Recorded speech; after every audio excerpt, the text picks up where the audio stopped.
What's going on, guys? Jacob B here with another prediction. And today I'm doing my first prediction for the election between Donald Trump and Sleepy Joe Biden. So, yeah, I guess we can start off with the safe states. States like Wyoming on the Republicans, and also Idaho. Utah, I saw a weird poll that had Sleepy Joe within 3 points, but I don't believe that. Alaska's not going blue, so neither are the Dakotas. Nebraska, except the second district, is a toss up. Kansas, that's interesting, but no. Arkansas and Louisiana, no, I don't see those guys flipping.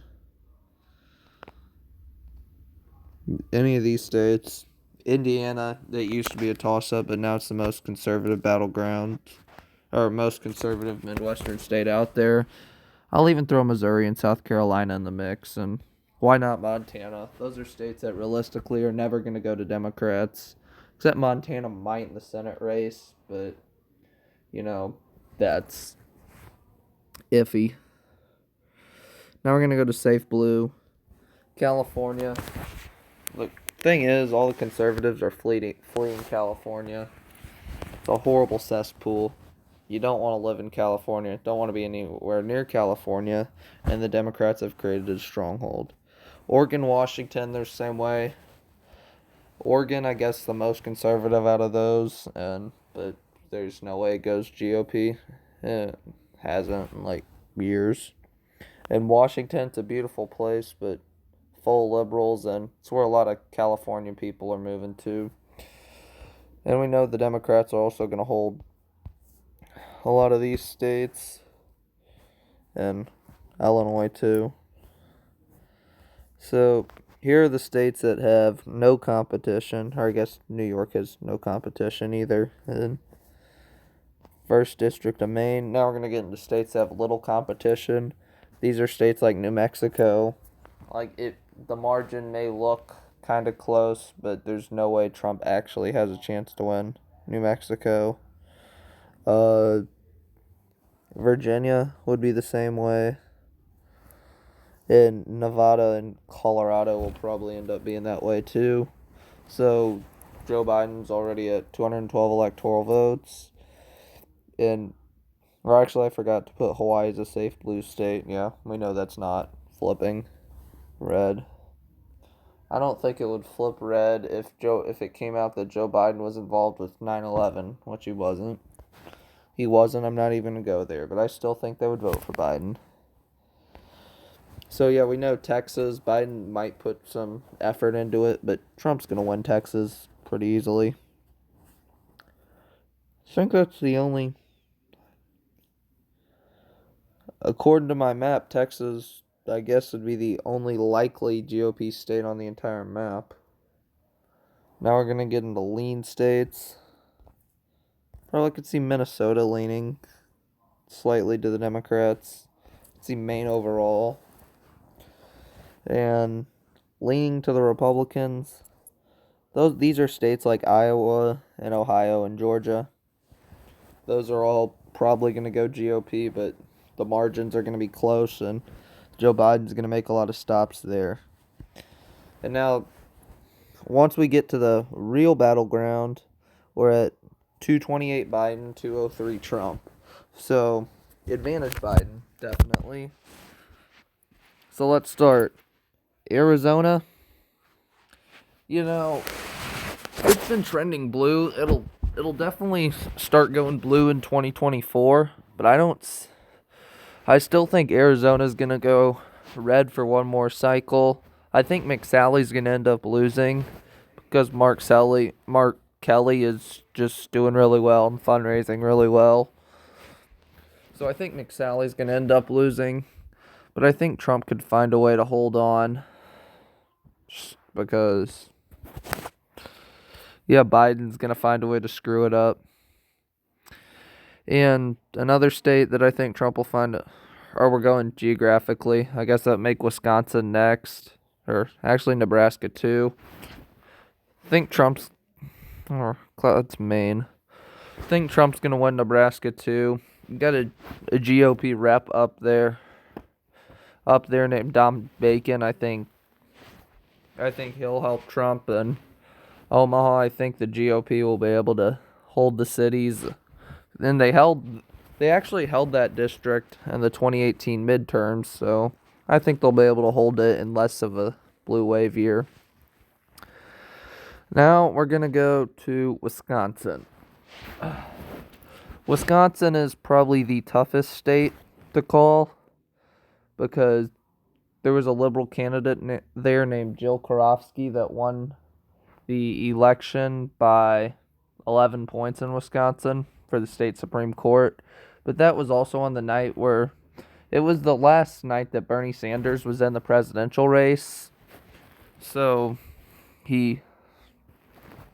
that caused more Democrats to turn out, and by then Trump was long the Republican nominee, and so GOP turnout was down.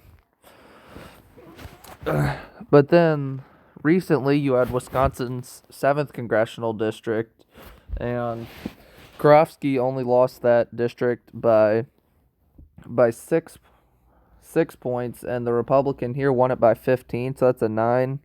So there you're at Dem plus 2. And yeah, I'm thinking about calling it tilt Democratic. That's where I am on that state right now. By the way, this election is as of right now. It's not, things are going to change, obviously. Michigan, Whitmer is becoming really unpopular. She's having controversies, and if Biden picks her to be the running mate, that's not going to be good for him. Michigan's going insane, and since Biden made the "you ain't black" comments, that's going to offend a lot. That's going to offend a decent amount of black voters, and part of the Michigan Democratic base is African Americans. So as of right now, yeah, I might actually say Trump may edge out that state. It'll go to recount either way. In Pennsylvania, there was actually a poll that showed Trump ahead. Plus, Governor Tom Wolf is pretty draconian up there. So, yeah.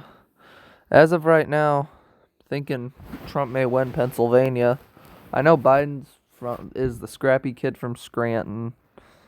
But, yeah, people are starting to see Biden's not doing very well mentally. He made the "you ain't black" comments. There's a decent amount of African Americans in Philadelphia, which is going to cause this election to swing. Now we're going to go south to North Carolina. Again, you had the "you ain't black" comments.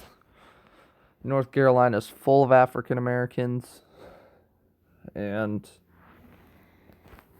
plus you have a GOP senator up there who I think's going to win. So, yeah, this one will tilt toward the Republicans. We're going to leave Florida for last because it's obviously Florida, Florida, Florida. I do think Joe Biden's going to win New Hampshire. Why did I put Massachusetts? It's tilt. God darn it. Massachusetts, we know, is safe blue.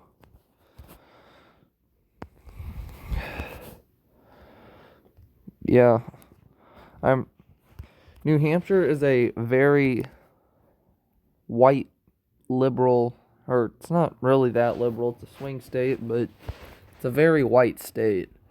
And so Biden really isn't going to offend any voters with his "you ain't black" comment. Plus, I don't know, they're just a little differently minded. And I'm thinking, yeah, Biden, they kind of align with Joe Biden, although they are more progressive. But I'm thinking just Biden wins that state narrowly. Florida, Florida, Florida.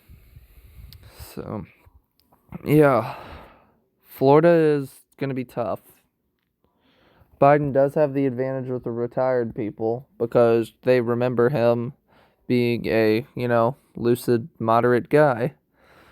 But once the attack ads start coming out, plus Trump's home state is Florida, they're going to target Florida. It's gonna get ugly. And a couple weeks ago, Biden had a 6-point lead. Now it's a 1-point lead. And we know Hillary Clinton had a 2-point lead and lost by 1. the polling area around in Florida is around D plus 3 to 4 points. So the polling is skewed to the Democrats. We know DeSantis won. We know Scott won. So as of right now, I'm thinking Trump would get 296 and Biden would get 242. Although you see there are a lot of tilt states out there. If Biden was to win, his path would go through Arizona and Michigan. And then if he flipped that, and then I don't know what would happen in the House. And then I guess he would win Pennsylvania in that scenario too. But yeah, my prediction for right now does not have Maryland going red.